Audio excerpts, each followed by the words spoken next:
Que ligação há entre o santuário de Deus e os ídolos? Observe. Porque nós somos santuário do Deus vivo, como ele próprio disse. Observe mais uma vez. Habitarei e andarei entre eles, e serei o seu Deus, e eles serão o meu povo.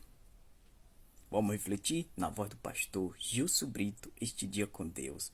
Vamos dar mensagem, vamos compartilhar o verdadeiro sentido da vida, a palavra de Deus, para que outros também conheçam o verdadeiro ensinamento de Jesus Cristo. Vamos que vamos.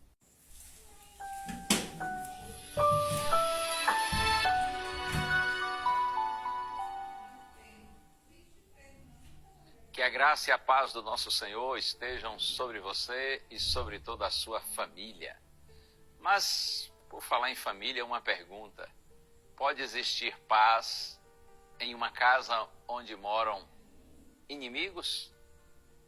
Como seria possível, por exemplo, realizar um jantar em paz quando em cada lado da mesa estão assentadas pessoas que se odeiam?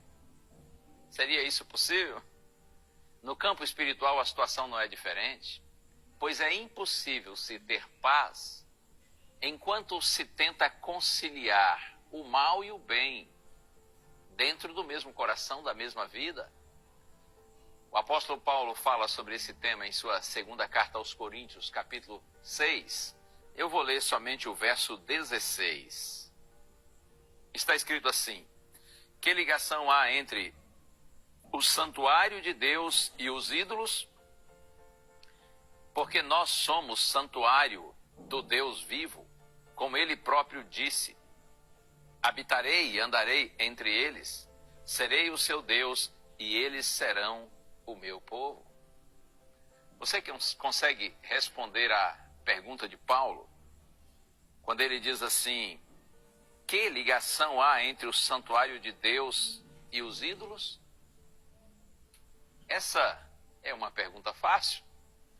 Talvez você me dirá assim: eu acredito que não exista ligação entre o santuário de Deus e os ídolos. Sim, a resposta é não.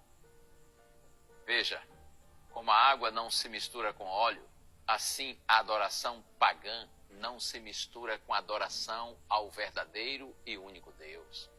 Responder essa pergunta até que é fácil, mas viver a mensagem dessa resposta pode ser um grande desafio. Talvez você pense assim: para mim isso não é um desafio, pois eu não tenho nenhum ídolo em casa, e também eu não tenho nenhuma estátua ou símbolo que eu adore ou venere. Porém, os ídolos configuram algo que vai muito além de um objeto de adoração. Eles representam tudo aquilo que pode ocupar o lugar de Deus em nossa vida. Isso quer dizer que até um emprego pode ser um ídolo, talvez namorado, a namorada, ou quem sabe um objeto como um carro, ou até um vício, ou talvez um entretenimento. Se existe algo no qual nós dedicamos mais tempo, dinheiro, energia do que para Deus, então isso é um ídolo. A continuação do verso enfatiza que nós somos santuário do Deus vivo e que ele deseja habitar em nós e ser o nosso Deus. Como pode o Criador habitar em um lugar onde não é bem-vindo? Como Jesus pode fazer morada em nossa vida se a nossa mente está cheia de hóspedes inimigos do céu? Assim como está escrito em Apocalipse capítulo 3, verso 20, Jesus diz: eis que estou à porta e bato. Jesus hoje está batendo na porta da sua vida e espera a oportunidade de entrar. Você e eu precisamos permitir que o Salvador entre, que ele habite em nós e retire os ídolos do nosso coração.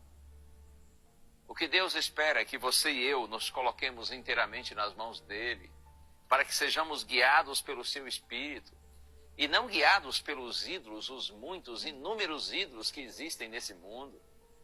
Deus tenha compaixão de nós, Que o nosso coração pertença ao Senhor e que no coração dos filhos de Deus não exista lugar para outros supostos deuses que tentam tomar o lugar do nosso Deus eterno.